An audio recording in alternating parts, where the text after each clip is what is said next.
আবারও 3 দিনের hit alert, তীব্র গরমে 3 জনের মৃত্যু, বাড়ছে অসুস্থতাও। কোন চাপে নির্বাচনে এসেছে জাতীয় পার্টি, পরিষ্কার করতে হবে বললেন ওবায়দুল কাদের। বন্ধ কোম্পানির নাম বদলে মিথ্যা তথ্যে শেয়ার কারসাজি, জাল জালিয়াতিতে ক্ষতিগ্রস্ত বিনিয়োগকারীরা।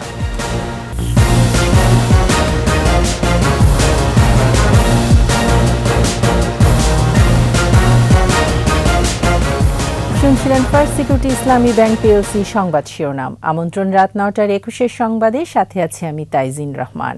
দর্শক, 21 টেলিভিশনের সংবাদ একই সাথে সরাসরি দেখতে পাবেন আমাদের ফেসবুক পেজ www.facebook.com/2124 অনলাইনে। টানা চতুর্থবারের মতো আরও 3 দিনের হিট অ্যালার্ট দিয়েছে আবহাওয়া অফিস। অতি তীব্র তাপপ্রবাহের কবলে রাজশাহী ও খুলনা বিভাগের কয়েকটি জেলা। দিনের সর্বোচ্চ তাপমাত্রা যশোরে 42.2 ডিগ্রি সেলসিয়াস। ঢাকা, রাজশাহী, খুলনা বিভাগে বৃষ্টির সম্ভাবনা না থাকলেও সিলেট এবং চট্টগ্রামে বৃষ্টির পূর্বাভাস দিয়েছে আবহাওয়া অফিস। মানিক শিকদারের রিপোর্ট। ৭৬ বছরের মধ্যে দীর্ঘ সময় ধরে দেশজুড়ে অব্যাহত আছে তাপপ্রবাহ।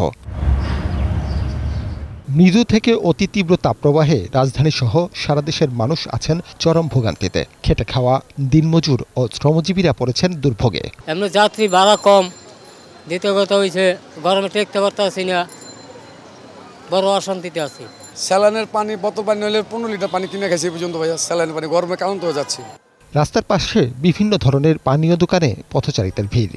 তীব্র গরম, যে গরমের কারণে তরমুজের একটু ব্যবসাটা ভালোই হচ্ছে। গরমের কারণে চলাফেরা করতে আসলে অনেক সমস্যা হয়, যেদিক দিয়ে যাই সেদিক দিয়ে গরম।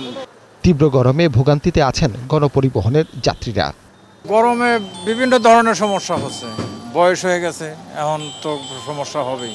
সেই যে গাড়ি ফাঁকা টানতেছে না, এই যে এতক্ষণ অপেক্ষা করতেছে, এত গরমে তো বসে থাকা যায় না। শ্রমজীবী ও পথচারীদের সুপেয় পানি বিতরণ করছে সরকারি বেসরকারি বিভিন্ন প্রতিষ্ঠান ও সংগঠন। বাংলাদেশ রেড ক্রিসেন্ট সোসাইটির পক্ষ থেকে অস্থায়ী বিশ্রামাগার স্থাপন করা হয়েছে। এছাড়া সুপেয় পানির পাশাপাশি স্বাস্থ্য পরীক্ষার উদ্যোগে খুশি পথচারীরা। ব্যানারটা দেখে দাঁড়ালাম, তখন এখানে একজন আমাকে ডাকলেন, বসলাম, আমাকে পানি দিলেন, পানি খেলাম, প্রেশার মাপলাম। তো অবশ্যই এটা খুবই ভালো, এটা বলার অপেক্ষা রাখে না। অনেক সময় দেখি মানুষজন ঠান্ডা পানি খায়, এটা একটা আসলে গরম থেকে ঠান্ডা পানি খেলে তার জন্য প্রবলেম। মেডিকেল সায়েন্স এটা নিষেধ করে। তা আমরা কিছু মেসেজ দিচ্ছি একটা লিফলেটের মাধ্যমে। এদিকে চলমান তাপপ্রবাহে নতুন করে আবারও সতর্কতা দিয়েছে আবহাওয়া বিভাগ। জানিয়েছে দেশের উত্তর পশ্চিমাঞ্চলে তাপপ্রবাহ অব্যাহত থাকবে। যশোর এবং রাজশাহী জেলার উপর দিয়ে অতি তীব্র তাপপ্রবাহ বয়ে চলেছে। আর এছাড়া খুলনা বিভাগ সহ টাঙ্গাইল, ফরিদপুর, গোপালগঞ্জ, পাবনা এবং সিরাজগঞ্জ জেলাসমূহের উপর দিয়ে তীব্র তাপপ্রবাহ বয়ে চলেছে। আমরা তাপপ্রবাহের একটা সতর্কবার্তা ইস্যু করেছি। এদিকে সিলেট ও চট্টগ্রামে কিছু কিছু এলাকায় বজ্রসহ শিলাবৃষ্টির পূর্বাভাস দিয়েছে আবহাওয়া অফিস। সিলেট বিভাগ সহ চট্টগ্রাম, বরিশাল বিভাগ সহ দেশের ঢাকা বিভাগেরও বেশ কিছু এলাকায় বৃষ্টিপাত বিস্তার লাভ করতে পারে। মানিক শিকদার, 21 টেলিভিশন, ঢাকা। খরতাপে পুড়ছে সারা দেশ। স্মরণকালের ভয়াবহ তাপদাহে অতিষ্ঠ জনজীবন, অসুস্থ হয়ে পড়ছেন অনেকে।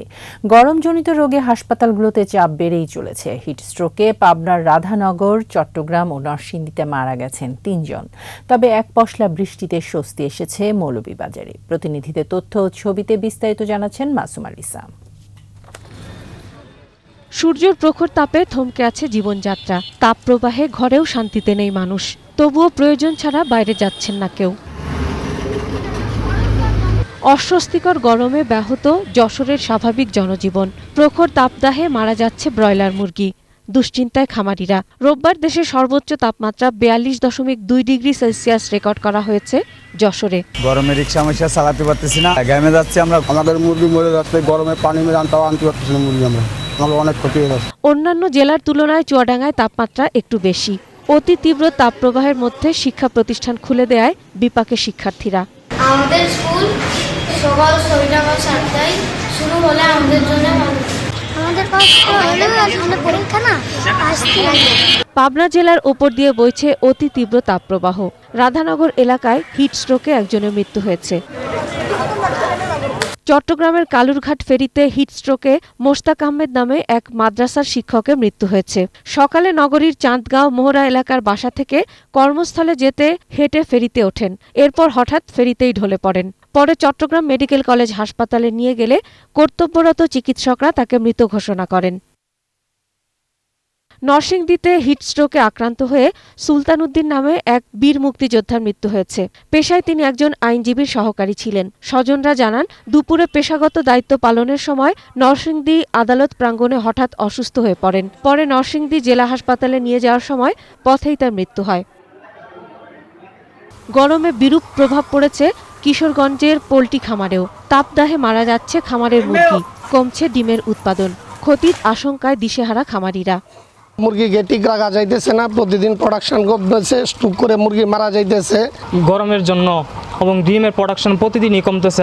এদিকে বৃষ্টির জন্য রোববারও নওগাঁর নওজোয়ান ঈদগাহ মাঠ, চুয়াডাঙ্গার দামুরহুদা, ঠাকুরগাঁও সরকারি বালক উচ্চ বিদ্যালয় সহ বিভিন্ন স্থানে ইস্তিসকার নামাজ পড়েছেন মুসল্লিরা।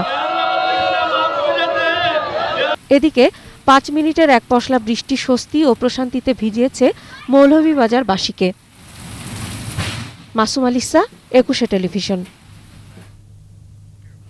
জাতীয় পার্টি কোন চাপে নির্বাচনে অংশ নিয়েছে তা দলটিকে পরিষ্কার করতে হবে বলে মন্তব্য করেছেন আওয়ামী লীগ সাধারণ সম্পাদক ওবায়দুল কাদের।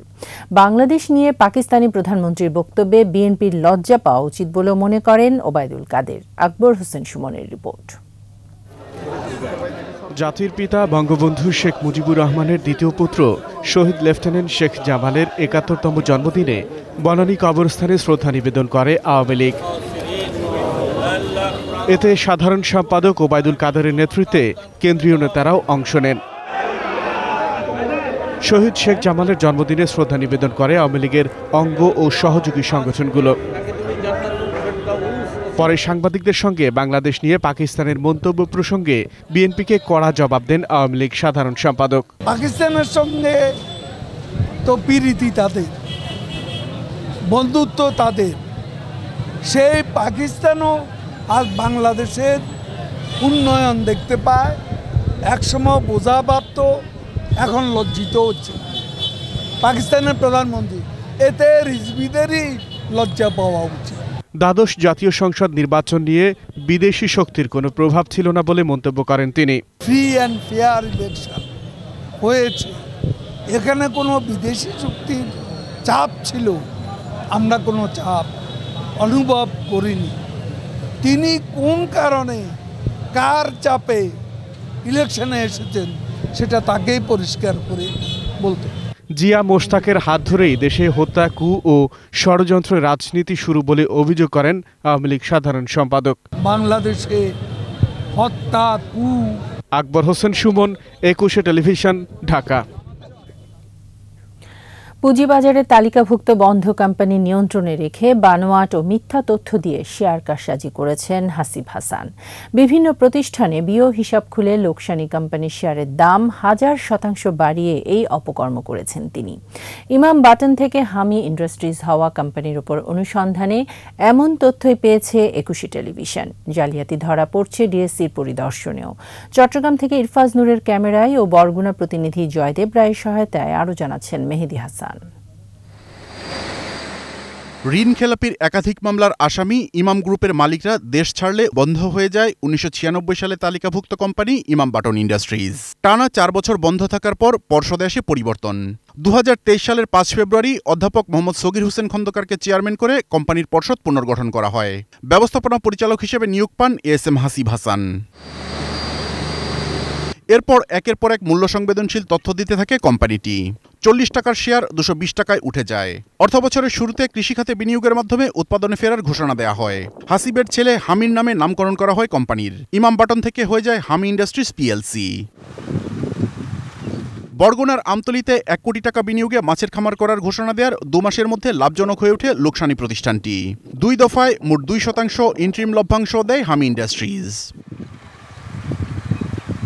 তথ্যের সত্যতা যাচাইয়ে আমতলী যায় 21 টেলিভিশনের প্রতিনিধি দল। তারা স্থানীয়দের সাথে কথা বলে বিপুল পরিমাণে মাছের উৎপাদন ও মুনাফার কোনো সত্যতা পাননি। ও ঘের দিয়ে কোটি কোটি টাকা ব্যবসা করা সম্ভব না। আমাদের গ্রাম্য মানুষের ধারণা মোটামুটি যে কিছু মনে হয় বিক্রি করছে, শাহিনেগো ঘেরটা তো একটু গভীর কম, ওটা গভীর করলে মাছ চাষ করতে খুব ভালো হইতো। মুনাফার সত্যতা নিশ্চিত করতে পারেনি কোম্পানির প্রজেক্ট ম্যানেজার ওহিদুজ্জামান শাহিনও। লাভ হয় কিরকম? শুরু না প্রথম, এটা আসলে ওরকম তো ব্যাপকভাবে এরকম করতে হচ্ছে না, কিছু বুঝছে না, সবে মতো কাটা এটা সুন্দর করে যা হয়েছে। প্রত্যন্ত এলাকায় কোটি টাকা বিনিয়োগে মাছের খামার করার কোনো তথ্য নেই উপজেলা মৎস্য কর্মকর্তার কাছেও। যে কোনো কাজের ক্ষেত্রে সাধারণত মৎস্য অফিসের একটি প্রত্যয়নপত্র লাগে, যে আসলে সেই প্রজেক্টটার আয়তন কত, সেখানে কী ধরনের মাছ চাষ করা হচ্ছে এবং সেই আয় ব্যয় কত। তো এই ধরনের যদি কোনো মৎস্য অফিস থেকে কোনো প্রত্যয়ন ছাড়া তারা যদি অন্য কোনো জায়গায় কার্যক্রম করে থাকে, তাহলে যাদের সাথে সে কার্যক্রম করবে এটা তাদের জন্য একটা মেসেজ যে অবশ্যই কাগজপত্র ঠিকমতো দেখে তারা তাদের সঙ্গে ব্যবসা বাণিজ্য করবে। আমতলির খামার পরিদর্শন করেছে ডিএসির পরিদর্শন দলও। তাদের প্রতিবেদন বলছে মাছের পোনা ও ফিড ক্রয় থেকে শুরু করে মাছ বিক্রির যেসব নথিপত্র কোম্পানি দিয়েছে তার সবই মিথ্যা ও বানোয়াট। এদিকে ৭ সেপ্টেম্বর ২০২৩ চট্টগ্রামের পাহাড়তলী কারখানাটি বর্তমান পর্ষদ নিয়ন্ত্রণে নেয়। পরে ১৪ জানুয়ারি কারখানার ২টি জেনারেটর, 2টি কম্প্রেসার সহ আরও কিছু যন্ত্রাংশ ২৭ লাখ টাকায় বিক্রি করে দেওয়া হয়। এরপর সেখানে দিনে ৫৩০ জোড়া করে জুতা উৎপাদনের ঘোষণা দেওয়া হলেও ডিএসির পরিদর্শক দল বলছে সেখানে দিনে সর্বোচ্চ ২০ জোড়া জুতা উৎপাদনের সক্ষমতা আছে, যা এ কারখানা থেকে বছরে ২ কোটি টাকা মুনাফা করার ঘোষণার সাথে কোনোভাবেই সঙ্গতিপূর্ণ নয়। এদিকে রোববার ২১ টেলিভিশনের প্রতিনিধি দল পাহাড়তলী কারখানাটি তালাবদ্ধ পেয়েছে। স্থানীয়রা জানান কারখানাটি বহুদিন ধরেই বন্ধ। এখানে কোনো শ্রমিকও দেখি না, কোনো মালসামানা উৎপাদনও দেখি না, এখানে সব সময় বন্ধ দেখি, এখনো মনে করে এখন চালু হয় না। জানা যায় আগেই উইংসফিন ও এনএলআই সহ কয়েকটি ব্রোকারেজ হাউজে নামে বেনামে বিপুল পরিমাণে শেয়ার কিনে মজুত করেন হাসিব হাসান। মুনাফা ঘোষণার পর শেয়ারের দাম বৃদ্ধি পেলে কিছু শেয়ার বিক্রি করে মুনাফাও তুলে নিয়েছেন তিনি। সাধারণ বিনিয়োগকারীদের সাথে এভাবে প্রতারণার বিষয়ে জানতে চাইলে ক্যামেরায় কোনো কথা বলতে রাজি হননি হাসিব হাসান। আমি একটু বিজি ভাই, আমি আসলে সাক্ষাৎকার দিতে চাই, মানে দেওয়ার মতো সিচুয়েশনে নাই। সম্প্রতি ৫ কোটি ৩৮ লক্ষ টাকা বিনিয়োগ দেখিয়ে বিএসইসিতে ১০ টাকা অভিহিত মূল্যের ৫০ লাখ নতুন শেয়ার ইস্যুর আবেদন করেছেন হাসিব হাসান। এ শেয়ারের বর্তমান বাজার মূল্য ৮০ কোটি টাকারও বেশি। এভাবে জুয়ারি চক্র বিনিয়োগকারীদের পকেট খালি করছে বলে মত বাজার বিশ্লেষকদের। শেয়ার মানি ডিপোজিট নামে একটা স্কিম চালু হয়েছে, যেটা কোম্পানি নিজস্ব বোর্ড মিটিং ইজিএমে তারা অ্যাপ্রুভ করে, ইজিএমে অ্যাপ্রুভ করে নেয়। এটা গুটি কয়েক ডিরেক্টর মিলে ডিসিশনটা নেয়, কিন্তু এটা সাধারণত আমরা যেটা দেখি এটা সাধারণ বিনিয়োগকারীর সাথে এক ধরনের প্রতারণা। কেন প্রতারণা? কারণ সাধারণ বিনিয়োগকারীও তো আপনার এটার স্টেক হোল্ডার। তবে কোথাও কোনো জালিয়াতির ঘটনা ঘটে থাকলে আইন অনুযায়ী ব্যবস্থা নেওয়ার কথা জানিয়েছে বিএসইসি। প্রতিষ্ঠানের ফ্যাক্টরি সহ অন্যান্য বিষয় ইন্সপেকশন করে রিপোর্ট দেওয়ার জন্য অনেকগুলো কোম্পানির সাথে ইমাম বাটনও ছিল, সেই রিপোর্টটাও কমিশনে তারা দাখিল করেছে এবং এটা আমাদের যে সংশ্লিষ্ট বিভাগ চিফ অ্যাকাউন্ট্যান্ট ডিভিশনে এখন লিগ্যাল অ্যানালাইসিস পর্যায়ে আছে এবং এটা লিগ্যাল অ্যানালাইসিস করে সেখানে যে সিকিউরিটি রিলেটেড রুলস রেগুলেশন যেগুলো ভায়োলেশন থাকবে সেগুলোর ব্যাপারে এনফোর্সমেন্ট অ্যাকশন এনফোর্সমেন্ট ডিপার্টমেন্টে রেফার করা হবে। সিকিউরিটিজ অ্যান্ড এক্সচেঞ্জ কমিশন সাধারণ বিনিয়োগকারীদের স্বার্থ রক্ষার্থেই ইমাম বাটনের মতো বন্ধ বিভিন্ন কোম্পানির পর্ষদ পুনর্গঠনের উদ্যোগ নিয়েছিল বলেও জানান এই কর্মকর্তা।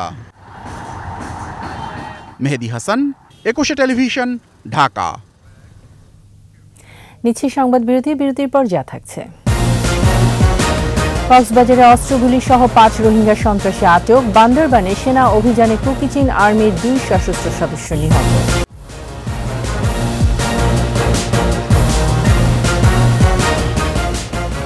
আমন্ত্রণ আবারও রাত ৯টার ২১ সংবাদে।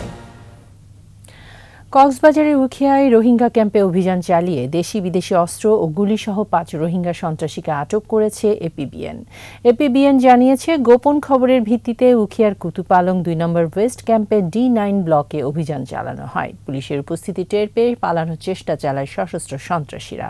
এ সময় ৫ জন আটক হলেও অন্যরা পালিয়ে যায়। পরে আটকদের শরীর এবং বসতঘর তল্লাশি করে পাওয়া যায় বিদেশি ৫টি পিস্তল, দেশে তৈরি 2টি বন্দুক ও 18 রাউন্ড গুলি। আটকরা সবাই রাখাইনের সশস্ত্র সন্ত্রাসী সংগঠন আরাকান রোহিঙ্গা আর্মির সক্রিয় সদস্য।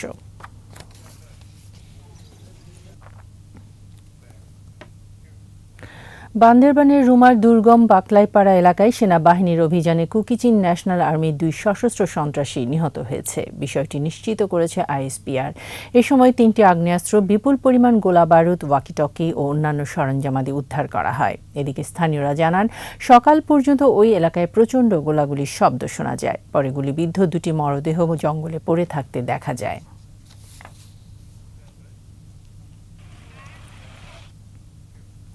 এবারে ব্যবসা বাণিজ্যের সংবাদ।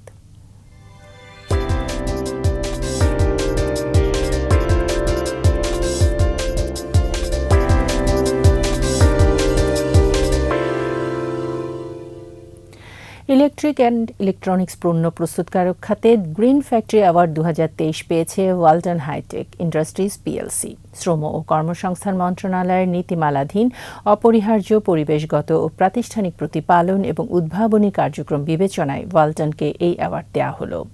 রাজধানীর বঙ্গবন্ধু আন্তর্জাতিক সম্মেলন কেন্দ্রের অনুষ্ঠানে প্রধান অতিথি জাতীয় সংসদের স্পিকার ডক্টর শিরিন শারমিন চৌধুরীর কাছ থেকে পুরস্কারটি গ্রহণ করেন ওয়ালটনের additional managing director AMD Eva Rizwana Nilu. বিশেষ অতিথি ছিলেন শ্রম ও কর্মসংস্থান প্রতিমন্ত্রী বীর মুক্তিযোদ্ধা নজরুল ইসলাম চৌধুরী ও আন্তর্জাতিক শ্রম সংস্থা ILO বাংলাদেশের কান্ট্রি ডিরেক্টর টুমো পটিয়াইনেন। এবছর 12টি খাতে অ্যাওয়ার্ডটি পেয়েছে ওয়ালটন সহ 29টি শিল্প কারখানা। যুক্তরাষ্ট্রের নিউ ইয়র্কে বন্দুকধারীর গুলিতে 2 বাংলাদেশি নিহত হয়েছেন। স্থানীয় সময় শনিবার দুপুরে বাফেলো জেনার স্ট্রিটে এই ঘটনা ঘটে। নিহত একজনের নাম বাবুল। 35 বছর বয়সী বাবুলের বাড়ি কুমিল্লায়। কয়েক মাস আগে পরিবার নিয়ে ভ্রমণ ভিসায় যুক্তরাষ্ট্রে আসেন। অপরজনের নাম আবু সালে মোহাম্মদ ইউসুফ। 53 বছর বয়সী ইউসুফের বাড়ি সিলেটে। দীর্ঘদিন ধরে তিনি যুক্তরাষ্ট্রে আছেন। তার বাড়িতেই শ্রমিক হিসেবে কাজ করছিলেন বাবুল। পুলিশ জানায় ওই বাড়িতে কাজ করার সময় এক কৃষ্ণাঙ্গ যুবক তাদের কাছে কিছু অর্থ দাবি করে। পরে কথা কাটাকাটির এক পর্যায়ে তাদের উপর গুলি চালায় ওই কৃষ্ণাঙ্গ যুবক। হামলাকারীকে ধরতে অভিযান চলছে বলে জানিয়েছে নিউ ইয়র্ক পুলিশ। আর এরই সাথে শেষ করছি রাত 9টার 21 সংবাদ। যাবার আগে ফার্স্ট সিকিউরিটি ইসলামী ব্যাংক পিএলসি সংবাদ শিরোনামগুলো জানিয়ে দিচ্ছে আরও একবার। আবারও 3 দিনের হিট অ্যালার্ট। তীব্র গরমে 3 জনের মৃত্যু, বাড়ছে অসুস্থতাও। কোন চাপে নির্বাচনে এসেছে জাতীয় পার্টি, পরিষ্কার করতে হবে বললেন ওবায়দুল কাদের। বন্ধ কোম্পানির নাম বদলে মিথ্যা তথ্যের শেয়ার কারসাজি, জাল জালিয়াতিতে ক্ষতিগ্রস্ত বিনিয়োগকারীরা।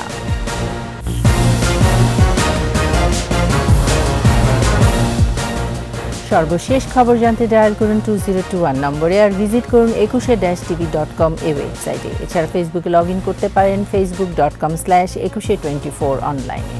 পরের সংবাদ রাত 11টায় দেখার আমন্ত্রণ রইল।